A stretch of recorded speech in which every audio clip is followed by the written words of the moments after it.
Welcome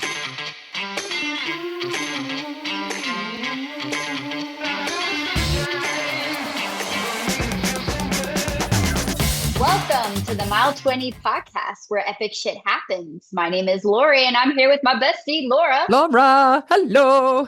Hello. We're Zooming And today. we are zooming because we have a guest coming on today, Genie Sperling, who is the Atlantic City Marathon race director. So we will be talking with her in a few minutes. And sometimes when we do these things, it's just easier to do it over Zoom. It is. It is. But And it's cool to be interviewing her because we're going to be running the Atlantic City Marathon in 2 weeks. So maybe we're going to get a little bit of an inside track on that. yeah, get to peek inside the mind of a race director. I can't even imagine the amount of stress involved in the next 2 weeks for her building up to the event on October 19th. Yeah, like no pressure. You only have like a couple thousand people who are counting on you. I know, right? But before we even get started on all of that, Laura, what is your mile 20 beverage of the week? I got water again. Moi aussi, me also. I know, because while I've been really watching what I've been eating and drinking during the week, I kind of splurged a little bit on Saturday and Sunday. And I wasn't drinking water like I normally do. And now I really feel like I have to drink water because I got on my scale and I was like, damn it. I'm like 2 steps forward and 2 steps back. But I Yeah, had fun, damn it. Fun, damn fun, right. fun. So should we just slide right into our Epic Week update? Because it's pretty much the same thing, right? Yeah, yeah, yeah. We were kind of like joined at the hip this weekend. Yes, we were. Although I'm trying to remember, what did you do Friday night? Oh, Friday night I went on date night with Jim. That's right. Yeah, we went to and I think I've mentioned the restaurant in Downingtown in the past. It's called the Noble Goat, and Yes. I had an absolutely delicious dinner. I had a branzino over a ratatouille, Ooh, that and it sounds was yummy. yum. It was yummy, and we got to sit outside, which I thoroughly enjoyed because it's kind of nice still being able to sit outside in the September October time period in the Philadelphia area. While it lasts. Yes, while it lasts. So Saturday morning, we woke up bright and early, and we ended up doing a long run. You ran a little bit further than I did on Saturday, so I got a 12 miler in. I think where did you get in? A 16 miler? A 16 miler. Yeah, yeah. Yeah. Yeah, and I think we were both also pushing pace Saturday morning. So I was a little extra tired Saturday afternoon Yeah, I like we pushed pace. Where in normal for spots where us. we refuel we were like, what? What's going on with us? I felt like I had like my redemption song playing in my head, like I needed a good freaking run.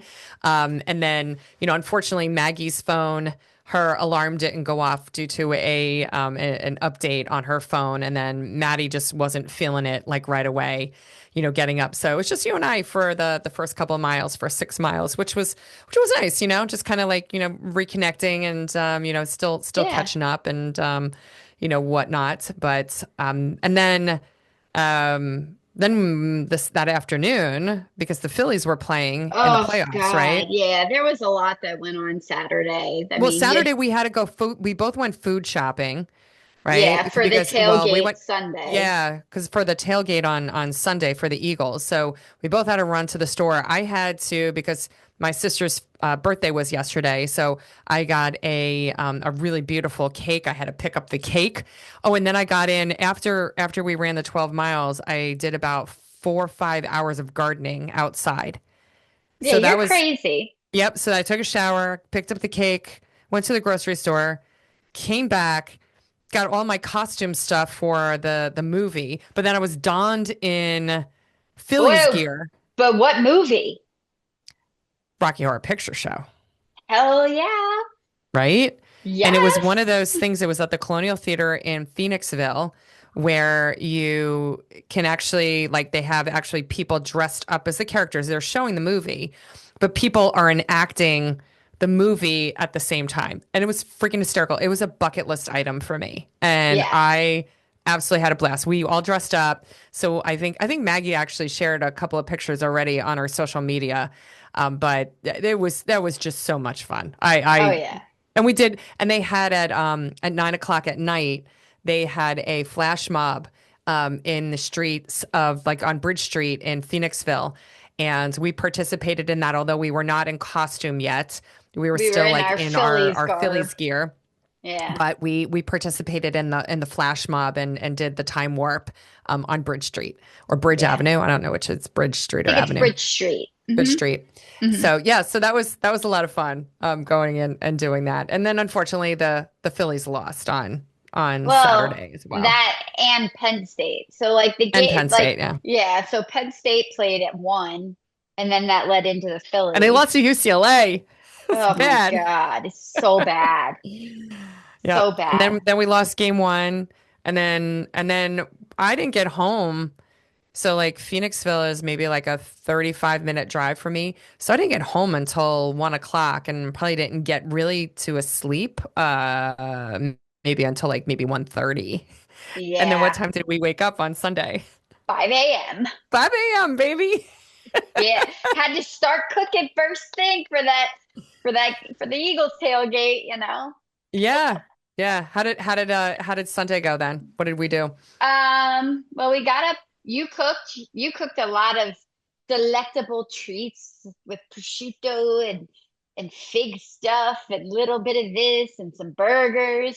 Her tailgate is like she's like Martha Stewart tailgate over You there. gotta create it. You gotta create it. Our tailgate looks solid though together. Like Yeah. you can do bouge. I've Well, seen you you do bring it bouge. up. You bring it up. You really class it up. I'm like more basic, but I try. That's So okay. That's okay. so we did a theme with Denver this time. You did burgers. I leaned more into the breakfast because we were shooting to be there right when the lots opened at like 8:30 a.m. because we had a 1 o'clock game. So I did green chili breakfast They burritos were delicious. and I did muffins and donuts and stuff like that. Made some And spiked and apple and cider. your love because you went and did the gluten-free and egg-free options for me and Maddie. So greatly Yes. appreciated that. Yeah, And Maddie the Maddie showed up for the vegetarian tailgate.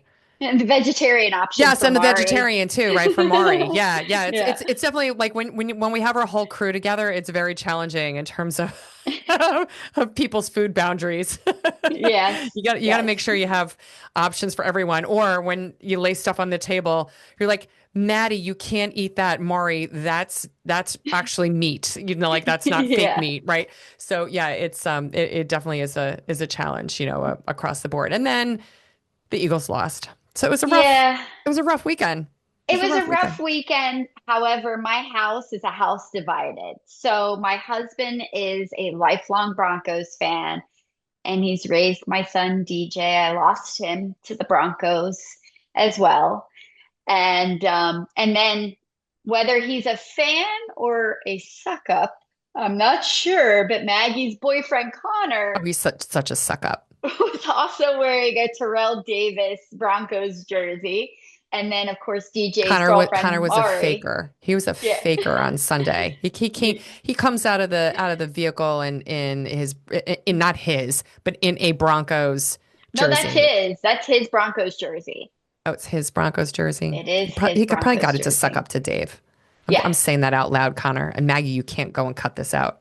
Ha ha ha. But also like when then so I drove to the game with Dave, DJ, and his girlfriend Mari, who are all dressed as Broncos. I'm the only Eagles person in the car. I just sat there quietly because I'm like, I had a weird feeling we were going to lose that game. It was just weird. I just knew it. So I'm like, I'm not even going to talk shit. I'm not doing anything. I'm just going to sit here and be quiet. Our team needs to figure some crap out. I mean, now granted, it's the first loss in like umpteenth number of games, right? Yes, but our offensive line looks like Swiss cheese. Like Swiss cheese, and our offensive coordinator, he just needs to check himself at the door. Like the play calling was heinous, absolutely heinous. Yeah, I he wore this our defense out by not letting them take a break off the That's field. exactly it. And so this morning I had a an eye doctor appointment, and so I got in the car, and it's always fun to like turn on local Philly sports radio, Oh WIP. yeah. Man, there are some really angry fans out there between the Eagles losing and the Phillies lost again last night and the way that they lost. And then Yeah. just talking about who the Phillies are going to start as the pitcher the next game. Oh my gosh. It just made me feel so grounded. I'm like it makes me sad that we lost, but it's like, yeah, we've been kind of spoiled. It's like they needed to lose a game, just kind of get, kind of slap themselves upside the head and get a little bit of grounded. And hey, Yeah. we can't keep winning the way that we've been calling plays and stuff. So, No. but man, I was exhausted Sunday night, but then yesterday morning, I thought, oh, because you were like, hey, are we gonna run on Monday morning? And I was like, oh, I thought I was going to sleep in, but I forgot that I was doing a spirit mission and putting a big happy birthday sign on my sister's front lawn. Oh no, Um, you just didn't put any this was amazing. You have to describe exactly what you put on her yard.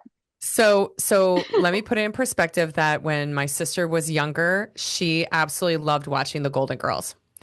And so I found a bunch of signs. One is in the middle and it says a dozen roses for you. And then there are 12 individual signs you stick into the grass that have pictures of Betty White as Rose. That was her character in a red dress. And it's 12 roses. 12 Yes. roses. So, but when my sister said that, she opened up her door and she saw like a person silhouette because she could tell that it was a person. She's like, I'll kill her if she put pictures of me on the front lawn. But she loved it. She took a picture of it. She said it made her smile. My nephew loved it. But yeah, I haven't gotten a lot of sleep the past couple of days, and now today I put contacts in for the first time with my eye doctor. So this has been an interesting experience all day long. So I don't know if it's like because I'm like the lack of sleep or it's like starting to get like a little like my eyes are like, yeah, we're done. We're done with the contacts today. Yeah, it's probably a combination of all those things. It is. It is. So we both had a really really fun weekend, and so I'm really looking forward to interviewing Jeannie here. Well, welcome. We are here with Genie Sperling, the Atlantic City Race Director. Yay! And yay, we're so excited because we're going to be running the Atlantic City Marathon on October the 19th. Welcome to the Mile 20 podcast. Thank you so much. I'm excited to be here. We love having you. We can't wait to go and get like a little insider peek about the marathon. That sounds great. Absolutely. So, do you are you a marathon runner? Is that So kind of how you I got into am, this? it is not how I got into it. And I will say that I have completed several half marathons and a variety of other distances. I have not run a marathon. Um, I got into the event organizing and endurance sports when I started working at the JCC in Margate. I've been there for, I want to say, going on 12 or 13 years. Oh wow. And our community center had recently taken over the ownership and organization of the Atlantic City Marathon. It was a really historic event for our community. It had been going on for many, many years, organized by the Boardwalk Runners, which were essentially a couple, two people who had organized the race for many years and had gotten older and life things were happening. And so in 2009, it was announced that the event was no longer going to take place. Oh, wow. And the community center, the JCC here in Margate, said, we actually had several board members that were avid runners, marathoners, had run the Atlantic City Marathon as well as many other marathons in their life, and they just thought that would be horrible for this event not to take place here anymore. Mm. Um, and I don't know if you knew this interesting statistic, but the Atlantic City Marathon is actually the third oldest continuing marathon in the United States. I did not know So that. I did not know Bo- that. yeah, Boston is number one, Yonkers in New York is number two, and Atlantic City is number three. There are many other Philadelphia. A lot of these races have been going on for many, many years, but not continuing. So there were large gaps in time where the events didn't take place. So it was pretty important to them. They knew the history. I came on board the following year in 2010. I was actually hired. My education background is very diverse. I have a degree in like the marketing kind of side of things. I went back to school for education. I ended up at the JCC facilitating some grant funded programs for active adults and was working in the office.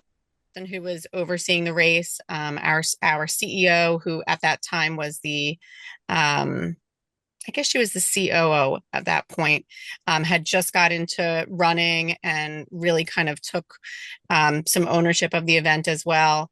And when the previous person was leaving, her and I decided that it was something that we were going to learn about and really immerse ourselves in it. I had, for many years, been very much into like fitness and personal, I guess you would say like just self-care kind of. That's like a, Okay. right? That's what we call it now. I guess then there wasn't really necessarily a word, but I wasn't specifically a runner. I was never a fast person, even playing sports as a kid. So running was something that was challenging to me. Yeah. And I really Relate to that. wasn't that familiar with the endurance community. So we kind of just said we're going to go like all in. And I started traveling to other races, big and small, all over kind of like the East Coast and conferences and tried to figure it out. So what were some of the other races, Jeannie, that you went and visited that were, I would say like, were memorable to you or Yeah. impactful where you're like, well, I'm gonna take this away from this race and bring it back into AC. Yeah. So I think my first, so it's actually kind of fun. My first half marathon was in Miami. So that's like really big, big city, logistical. You're up at That's 4 o'clock in the morning, getting was that on the the rock and roll train also? system. Was that It the was rock not and rock and roll? roll. It was Okay. Miami. Yeah, it was. I think at that point it was called the ING Miami Marathon. I think Okay. that was 2011. Wow. Um, I did the Philadelphia half marathon, Virginia Beach. Virginia Beach was one that was, and that's the Yingling Shamrock weekend in March. I would say that that one was very impactful to me as an event organizer in learning and planning because Atlantic City is not Miami. It's not Philadelphia, right? Our Mhm. infrastructure is a little bit smaller. Our community is a little bit smaller, and so Virginia Beach, even though is still a larger metropolitan area than where we are, I feel like it was a little bit more uh, similar. There were things that I could take away. I've done some of Disney's events, and then I've done lots of 5Ks all over. Winery ones and everything kind of in between. And I joke sometimes that I'm afraid someone's going to like report me as like a potential threat because I'm taking pictures of like signage and like really odd things that like most people are not taking pictures of when they're at an event. But I really try very hard to view the event as a participant and as a you know, uh, as a runner, as a person who's really there and kind of like immerse myself in it. And my most recent was Grandma's Marathon weekend Oh, in love that June. one. Love I Love that. it. loved it. I Oh, absolutely loved it. The community there is unbelievable. And the weather. The weather was, Agreed. although they said it was warmer than typical for them, but I absolutely loved every aspect of that. Oh, I love that. And I love the fact that in order to do your research for and it sounds like you just continue to go and snag up like some good ideas from Yeah. races, like as a runner, like when you're running a really really well run race, Yes. where you don't run out of water. The volunteers are spot on. The directions, even packet pickup. Like we've been to some races where packet pickup it has been like just like, oh, is this how the rest of the race is gonna be? Right, Not in a right, good right. way, you know.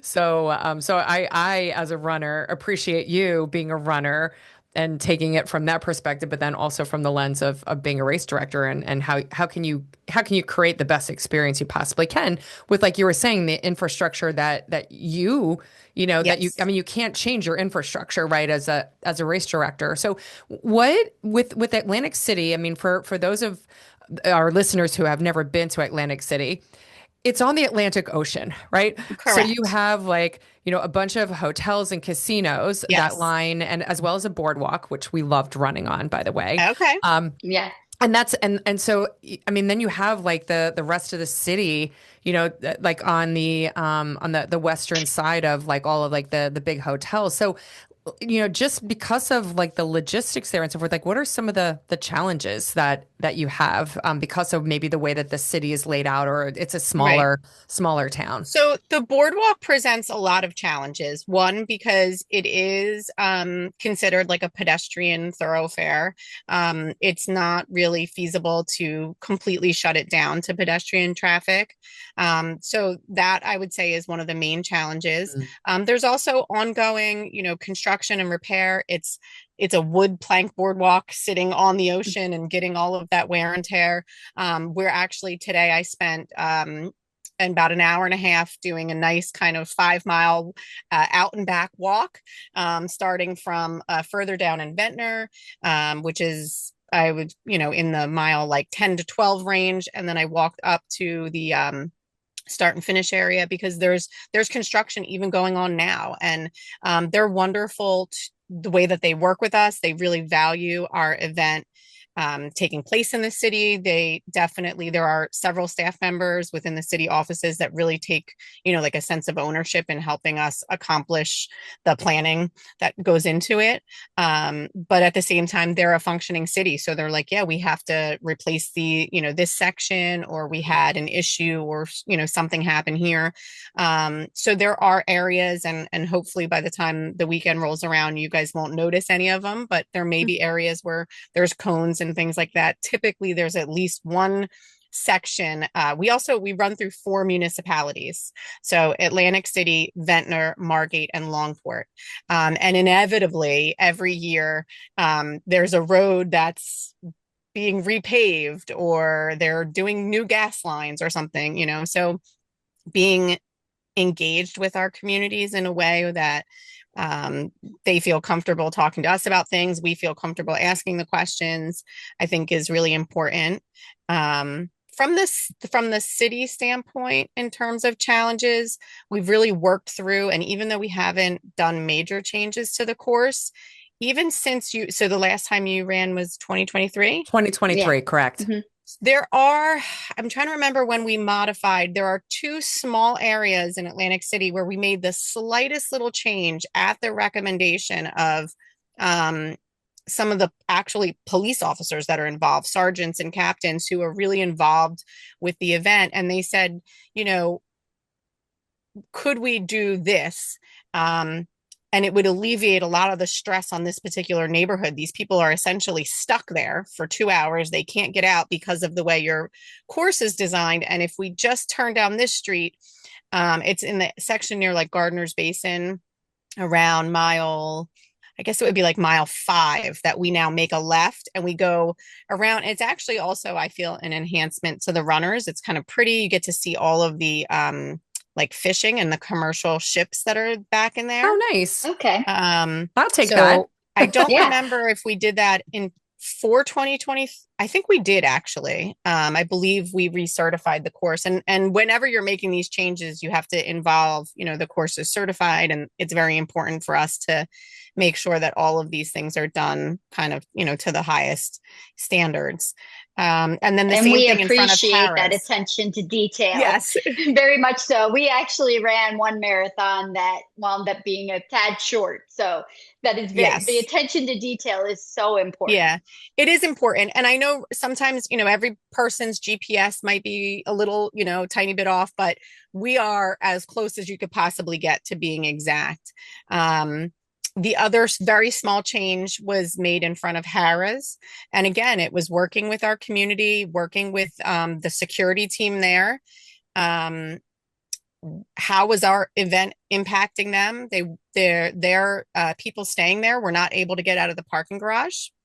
And we literally just changed the side of the street that we're running on. When we first thought about the course, we thought that that would be more of an impact on them, but they actually, after meeting with them, it was their recommendation, and it's just amazing how much more smooth everything has gone. Oh, that's Um, good. so those are the challenges, but the fact that we have those, I think relationships help. And we're also very receptive to like constructive criticism. Like if it's not working, then let's not pretend that it is. Let's try to come up with a way of fixing it. I love that. Yeah, I think it's so important that you do have that kind of very close working relationship because it is for one day, there's so many roads that you close down, and we appreciate a full 26.2 mile Yeah. course versus like a double loop, Loops. so Yeah. that you're seeing something different. And I know that relationship is just so incredibly important to make sure that the community is supporting. Does the community benefit or JCC, does the JCC benefit from some of the registration fees and everything? So the JCC is a nonprofit organization, and we own and operate the event. So any funds that are raised through the event do go back into the programs and services that we Oh, offer that's the great. community. That's wonderful. That is Always good, fantastic. always good to be able to make an impact.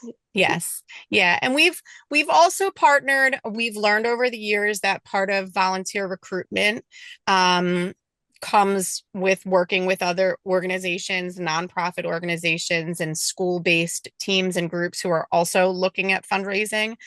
So we've incorporated that over the last couple of years, and I think it's been really helpful with getting um, groups of volunteers, particularly for the water stations, that we make like a small contribution to their team or their club for volunteering. Oh, that's We'd love wonderful. I to like get that. more involved Yeah. with other fundraising entities.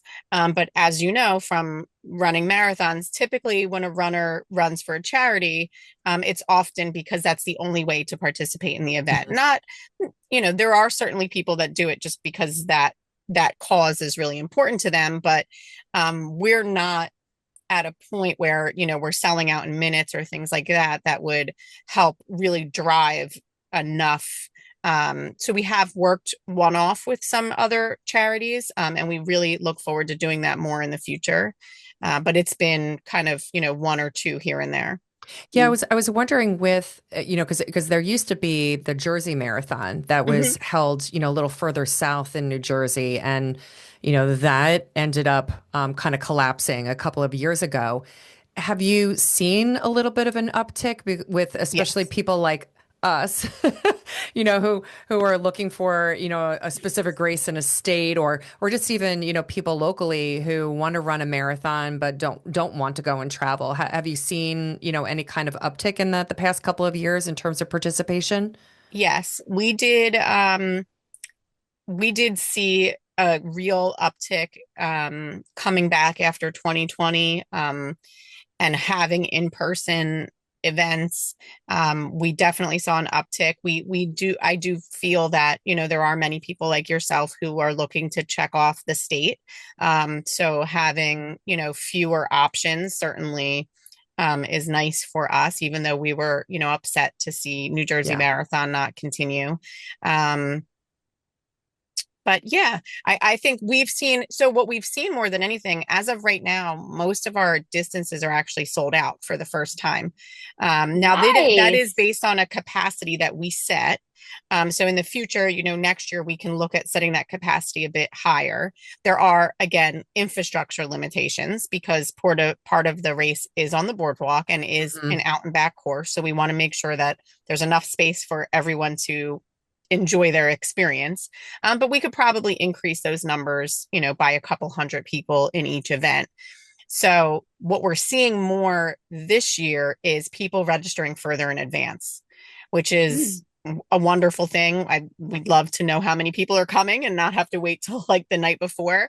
But that in itself seems to have changed that idea of that like last minute planning and registration. The last 2 years in particular, people seem to be registering further in advance. Oh, that is fabulous. I That, absolutely love that. Yeah. We're usually very, very planful, aren't we, Lori, when it comes to well, yes. planful, but then sometimes spontaneous. So Jeannie, the way that we are running the race here in 2 weeks is that my daughter, who's she's also a fellow marathoner, she needed another race because she wants to be Okay. part of the Marathon Maniac Club. So you have to run Okay. three races, three marathons in 90 days, as like I think it's one of the minimum qualifiers. Okay.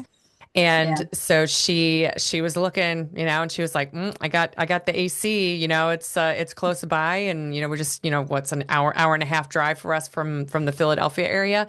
Right. So she signed up, and then she sent the registration picture of it, in our group chat, and Lori and I were like, oh shit, like it's like, and like so I got to That's the point where great. I'm like, moms don't let their dauters run marathons by themselves. So then I No. signed up, and then Lori was like, Gotcha. well, friends don't let friends Right. whose daughters are running run alone. So it's like this The ripple whole effect. But party. we essentially have like what, five more marathons between now and the beginning of December like planned right now. So Yeah. Wow. So we are not fast runners. We do not run for time. We run for experience, and we Gotcha. run for, it's just fun. it's So just the journey and it's the experiencing a journey. place. Yeah. Yeah. So we are back of the pack runners. So we are always looking at a race from the back of the pack perspective, which is Yes. sometimes not a focus and very much overlooked. Which Yes. Yep. I can see. unfortunately, I did not think. I think that Atlantic City felt like a really great race for back of the Packers, but because it was raining, we didn't linger. Like we kind of No, finished, Oh, right, got right, our it was right. medals, pouring when and we we were finished. out of there. Yeah. Yes. Yeah. We definitely value all of our participants, and it's something that we have learned also that we need to be really mindful with um, when we're training our volunteers, which is really challenging. And I think it's something that a lot of people don't realize. Um, we don't have a lot of time with them leading up to it. We have some great volunteers that come back year after year and they're wonderful and they know what they're doing. But every year, at least 3 or 4 water stations are people who have never done it before. Ah, And so, even if you explain things until they're in it in that moment, and especially when you have a half marathon distance going out with a marathon, which we do, our half marathoners are on the same course for the first 12 miles. We really try to emphasize with them, you're going to think that this big rush of people just came past you, but trust us, that's not the whole event. Like it seems like a lot, but there's going to be multiple of those kind of bursts of people coming past you, and you really kind of have to stay on your toes. And the difference between the water station at mile 1 and a water station that's out and back and it's at mile 14 and mile 22 Yeah. is very different for those volunteers. So it is challenging. We've tried to enhance like our directions and talking with them more, but that is one of the biggest challenges, making sure that the volunteers kind of understand the flow for the day. yeah, no, that puts it in really great perspective. I mean, we are always thanking the volunteers, whether it's, kids from a sports team, Yeah. cheerleaders, churches, just local neighbors coming out or fellow runners. We so appreciate everybody, every volunteer. When we run by the police officers, we thank the Yeah. police officers. I like Lorri and I, because of just how many races we've run, and those are the people that just like you, they keep these races alive for us. Yeah. And we want people to just know that we really appreciate them being out there. So, and we hear other runners do it too. So Yeah. Yeah. it's a thing, Yeah, it's funny you say that too, because some of the volunteers will comment on that they were surprised that runners acknowledge them, or, I think they just thought people were going to run by, and I don't, maybe that interaction wouldn't be there. So they comment on that. And so do some of the bands and DJs that we get. Sometimes when I'm explaining it to a band for the first time, or a DJ, and they're picturing, oh, I'm going to have people gathering in front of me listening to me play music, and we're like, nope, they're just going to keep running by. And they're like, well, what's the point of that then? Once they do it once, unless they have like some really significant commitment, 90% of them want to come back. I love that. Oh, that's Yeah. fantastic. So Jeannie, having mentioned that, Lorri and I have a lot of races, right, planned between now and the beginning of December. This is a busy time of the year for marathoning, especially, here in the Northeast. I mean, like, you go online, and I mean, there's multiple marathons happening every single weekend. Oh, I think, yeah, like, I feel like there's like Mount Desert Island, Baltimore, maybe this weekend, or that same weekend. There's just a lot. Baltimore is the day before, right? Yeah. So do people when do double? They do. Yeah. Oh, that's crazy. That's crazy. I know, not that we've crazy, done it. Lorri. We've done it, but We've done a I double. I know, but I wasn't thinking about those two being together. But It's like, no, no. But Jeannie, when you think about, like, I mean, your race kind of also competes with all these other races out there, right? Because some people, they don't care, like, they're not trying to knock off, like, each of the 50 states, right? They want to run a marathon. So what makes the Atlantic City Marathon unique, or like a really great destination race for people that might not have ever been to the area? I think there are a few really wonderful things about our location from a destination perspective. As you mentioned, you have many, many miles of ocean views, which is obviously beautiful, but it's also, there's other things to look at, right? So you have the boardwalk, where you have hotels, you go through some different neighborhoods. There's some diversity in what you're looking at throughout the course. So I think it's enjoyable from that kind of scenic perspective. I think we do an amazing job with shirts and medals. We really try to have a lot of fun. I know that everybody like something different. I happen to love, like, the shirt that you have on, where it's a little bit more simple on the front with the logo and the design on the back. This year we have more of a design on the front, and you're never going to make it where it's perfect for everyone, wherever, it's everyone's favorite, but we try very hard to make it fun and exciting each year. And we put as much effort into our 5K medals as we do to our marathon medals. And it's important to us that people have something to take away that's going to be special for them. I also think that we really try hard to make, how to say this the right way, offer the amenities of a larger race while still being able to have the logistics that a smaller race can provide. So, for example, participants don't have to worry about getting on a shuttle and getting to the starting line. That, we have a shared start and finish. So once you've found parking and where you're going, it's logistically easy. The race starts at 8 a.m., not 6 a.m. So again, like, there's some logistical things that I think, particularly if you're running your first marathon, I think just take some of the challenges off the table and allow you to focus on the race and not all of the other things that you might have to worry about. Not that you still don't have to worry, you still have to find parking, you still have to know where you're going to stay, that and kind run of stuff. But we try, and I think our physical location lends itself to being just easier to get around. If you have spectators that want to watch you at multiple areas of the course, it's fairly easy to get around. So I would say those are the biggest things. I think it's a really beautiful course. I think that we offer really wonderful amenities, and the logistics make it a lot of fun and take a little bit of the worrying out. I love that response, and I especially love the fact that Atlantic City is like generally a very, very flat course. So Yes.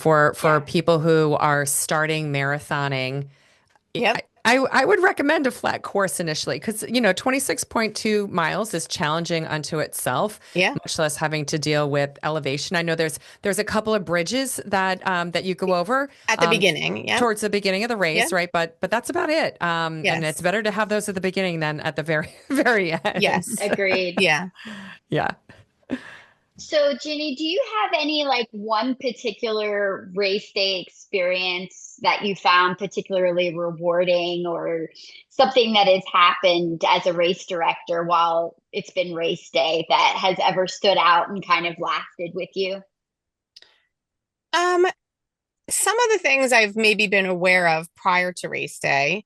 Um, I would say we've had many runners check off their 50th state with us, and their family is there. So there's been several of those really exciting experiences where you're able to share that with someone. Their family is there, and it's this like tremendous accomplishment. Um, I've been at the finish line where I saw a father carrying his like 14-year-old son on his back crossing the finish line. Oh, I'm gonna like tear up. Having a child like run to their mother and jump in her arms when they're crossing the finish line, like, you did it, mom. There's a lot. I've kind of said since we started this that it feels like you're planning a wedding and a parade at the same time. There's so much emotion. There's so many of those emotional stories that there's there's a lot. We have a chapter of Ainsley's Angels that participates. Oh, We've grown very close to the Philadelphia chapter. I think he's Philadelphia. Maybe he's considered South Jersey. Dave Goldstein, who pushed his son for many years and then started really building that and recruiting other participants who would push someone in a wheelchair. So being able to be a part of those things and be like that level of meaning in people's lives is really kind of something that I didn't know. Again, before I was in the community. I mean, I can remember like myself the first time running and passing people that were with Achilles, the organization where they're supporting someone who is vision impaired. yeah. And just thinking like, I had no idea. Like, what have I been doing? Making every excuse in the world for what I'm capable of. And it's pretty special. it is very humbling when you see, just runners from all different walks of life. I know Lorri and I have had experiences where we saw a gentleman. I think he had over 1,000 marathons that he had run. He was what, Lorri, maybe late 70s, early 80s, Yeah. and he was still trucking. And we were like, oh my gosh, and to think about, at the time we were like in our 40s, I'm like, I can't complain. Like, I can't complain right now, I know Yeah. it's definitely got to feel better to me than it did to him. And it didn't feel Absolutely. all that great to me. Yeah, yeah. So Jeannie, going back to the shirts and the medals, I mean, Lorri and I, we like some good swag. We I'm we a Okay. do. bling whore. We like our good race swag.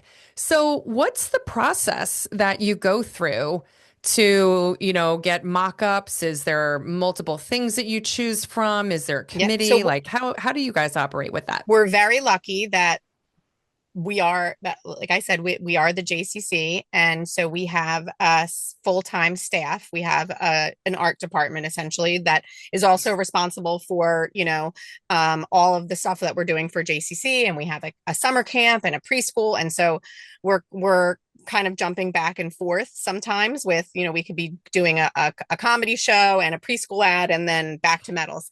I do believe, and I think I can speak for our art director, that the marathon stuff is one of the more fun spaces where we can really be a little bit more creative.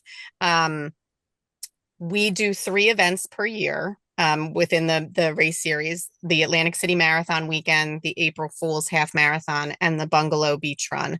They all really have their own identity. We've played around with some of the branding for some of them over the years, but we really just kind of sit down and start brainstorming. I will be honest, this year we said out loud that we really wanted like under the sea mermaid, and it kind of evolved from there. You get me Some years excited. we've gone a little bit more nautical, some years we've gone away from that.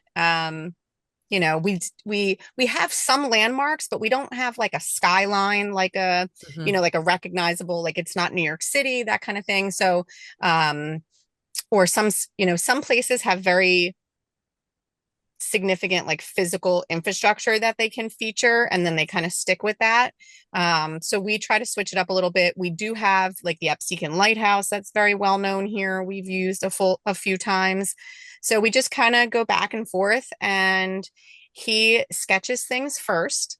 And we look at some sketches, and he tries some different things. And I think we work really well together because, and I'll give Tom a shout out, but I think we work really well together because Absolutely. we both receive constructive criticism. Like we want that. We're almost yeah, Give it to me. tell me you hate it. Tell me, tell me like just totally start over. And I'm like, no, no, no, I like it. And we kind of just go back and forth. And then we do have a committee of some staff members and volunteers, and everybody has a different, vision and different style. And we don't share it with the committee until we have some kind of idea of what we're doing. And then we'll kind of push it out from there. And a lot of times come back and, we forgot to put the year on it. That, like, or like color schemes, things like that, they'll give some feedback on. But Oh, I yeah, love so that. that's really the process. And we're very lucky because a lot of events, I think, rely on like marketing firms and outside companies that they don't have like that buy-in. Yeah. And we have an art director, and then we have an additional graphic designer. So I think sometimes you'll see their personalities come through. Like we had a younger woman who was a graphic designer for several years who really took ownership of the bungalow stuff, and it really looked and felt like her, Oh, that's cool. compared to maybe some of the other event stuff that our art director has done. Oh, I tell you what, we appreciate like, and I think I'm going to say our medals for our races, as you've probably experienced, right? They go the whole gambit. Yeah. We've had, and I loved the one from the year that we did Atlantic City. I think it was wasn't it a Shell, I think. yeah, yeah. I know it was round. Like a nice size medal. Yeah.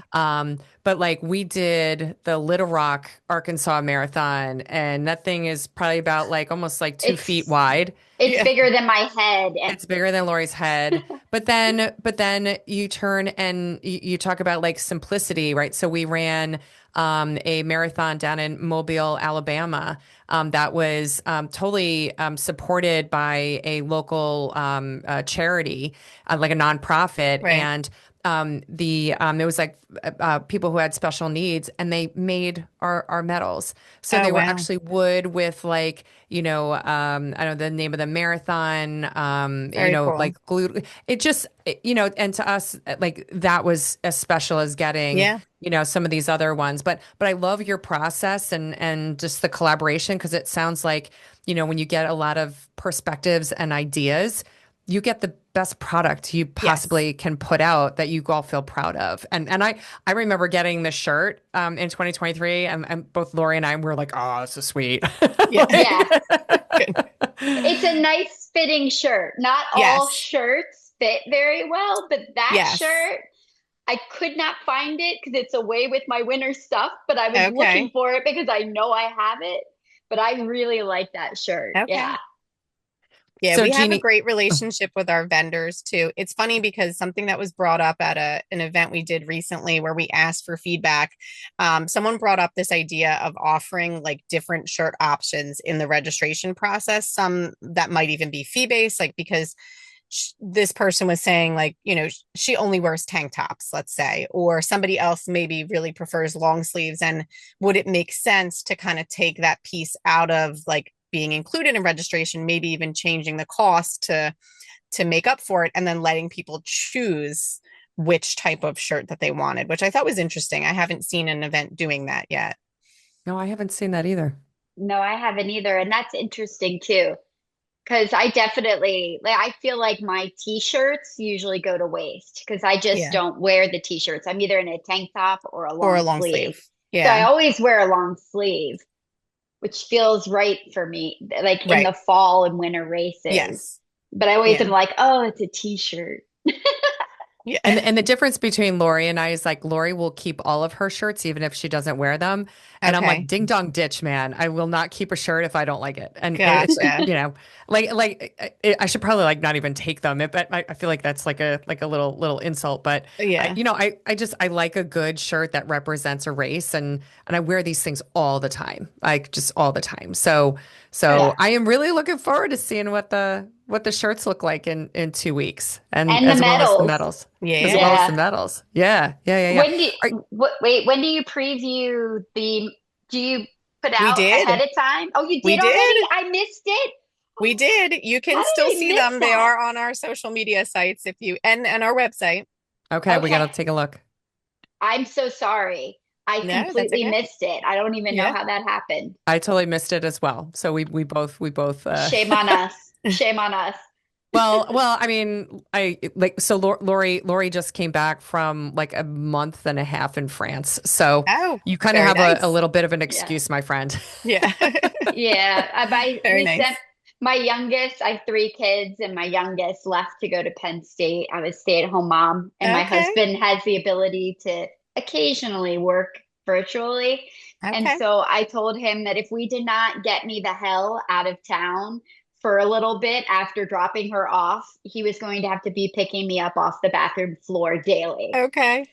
So yeah, we went to France and we ran the Marathon du Very Midi. nice. So Yeah, Well yeah, worth it.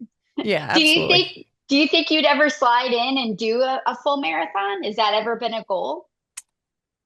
It is something that I think about, especially in the instances like this when you're surrounded by people that, that are and have accomplished that.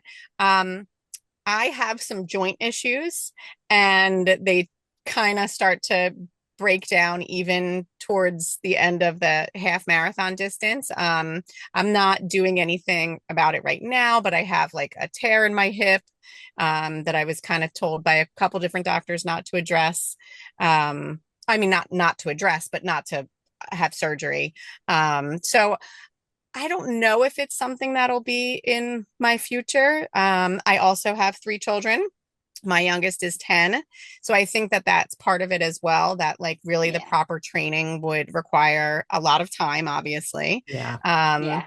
and so it's possible. I think that if I were to, I have done a 15-mile race, and I think that I don't know if I like mentally would need to work my way up. Um, but it's possible. Anything is possible, but I think to your earlier point, I mean, it just sounds like you just move, right? And if you just Yes. keep moving and you don't stop moving, I mean, Yeah.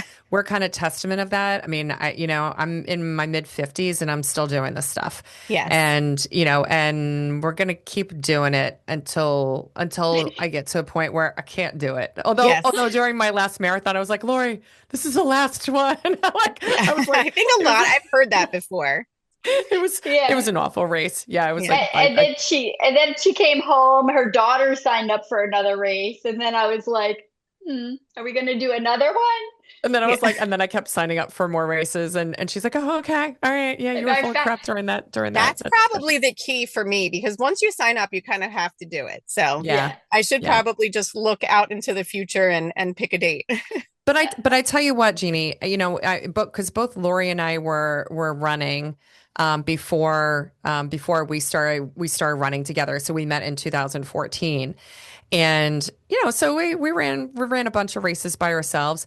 It makes such a difference when you find a running partner or a running club, and just the sense of, you got somebody to lean on. I mean, I leaned on Yeah. Lori pretty heavily during our last marathon in France. Mile 8, I hit the wall. I mean, mile 8, and that Yeah. was our 63rd marathon. So Wow. I mean, it happens. It happens any given Sunday. And just finding a community, and that's what we always encourage. Like, whenever we talk to people who are just starting out running, trying to figure out how do I get into the sport, Yeah. find somebody else to go and run with, or yeah, find a running club. You can search on Facebook. I mean, there's tons of Yeah. small groups, in every area. And I don't know. It just, I think, Laura, you said it the other day. It's like, it just always helps when you have accountability in the morning, just knowing that somebody's waiting for you at 5:30 in the morning in the parking Yeah. lot, yeah, and you're like, I gotta get up. I gotta get up because she's in the Yeah. parking lot Someone's like and she's relying waiting on for me. you. Right. yeah. Yeah. So talking about, just early mornings. What does your morning, so like in 2 weeks, like when the marathon it's marathon day. What does Jeannie's morning look like? Like, what time are you getting up in the morning? Yes. About 3:30, which really isn't bad. Um, I don't know how races do it if they start at 6 a.m. I guess there is the morning was the night before.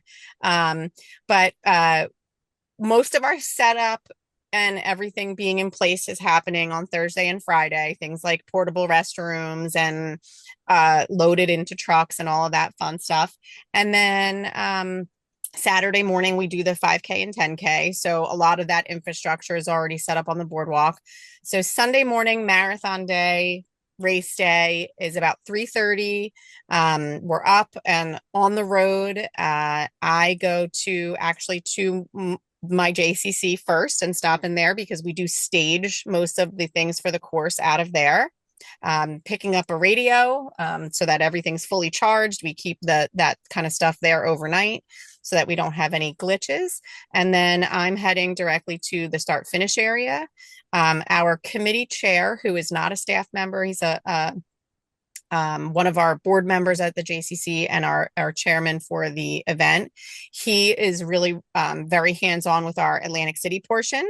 He meets with the company that's putting out the cones on the Atlantic City section.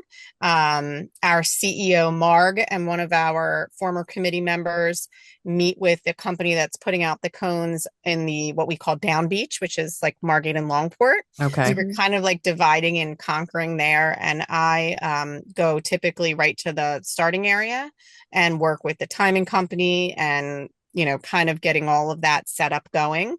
And one of our other committee members really likes to be on the microphone. I don't.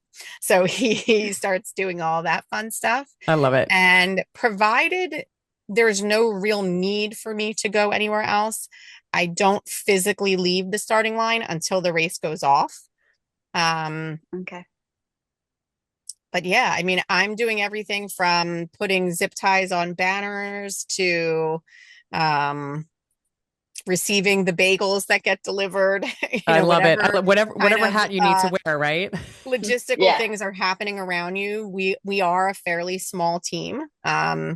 And luckily technology has allowed, if you were to ask me that question 10 years ago, there was a lot of computer work that was happening on race morning with databases and bibs that were assigned and all of that. And that really doesn't exist anymore. All the technology is integrated. The timing company is getting the data right out of run sign up. If someone lost their bib and shows up, it takes us about a minute and a half to assign them a new one. I love So it. Wow. a lot of those things that used to be a lot more challenging and more time consuming. Like everything else in the world, just technology has gotten a lot more advanced since we started doing this, and it's gotten a lot better. Um, we have a staff member that's like our medical team lead. We implemented a company called MedCycle several years ago, where there are paramedics on bikes along the course. Oh, we love So we those. kind Yeah. of work with Yeah. everybody to get settled, make sure everybody's radios are working, that everybody knows where they're supposed to be. And we really love the fact that we are able to start on time. Very rarely have we had to even delay, minutes. So that's the goal, is to make sure everyone's in place. Eric, our committee chair, actually, once the cones are all out and the roads are closed, he goes with a sergeant, an officer in Atlantic City who's really taken ownership of the event. And they go out and they ride through the entire Atlantic City portion of the course about 5 minutes ahead of you guys, Oh, and make wow. sure everything is where it's supposed to be. Wow. Nice. I Yeah. love that. So you're like, I mean, just hard charging all day. Is it almost like a relief when the race kicks off and you like kind of take a deep breath and you're like, okay, like when do It you is a take a little deep bit, breath that and day? it is a little bit of a deep breath. You know that nobody is going to be back to because we have a shared start and finish. No one's going to be back for about an hour. Your lead half marathoners may be within, a few minutes after an hour. So you have that little bit of space to take a breath, and also to handle anything that does need to be fixed. If a certain water station doesn't have enough of the products or things like that, we can kind of maneuver things from there. And then that Yeah. also gives us a little bit of breath to turn things over from it being the starting line to the finish line. Yeah. I mean, we saw that, Lori, really in action a couple weeks ago at Marathon du Médoc. There were a couple of miles where they actually ran out of water. Yeah. It was so hot, and they actually Yeah. served water in actual like plastic water bottles.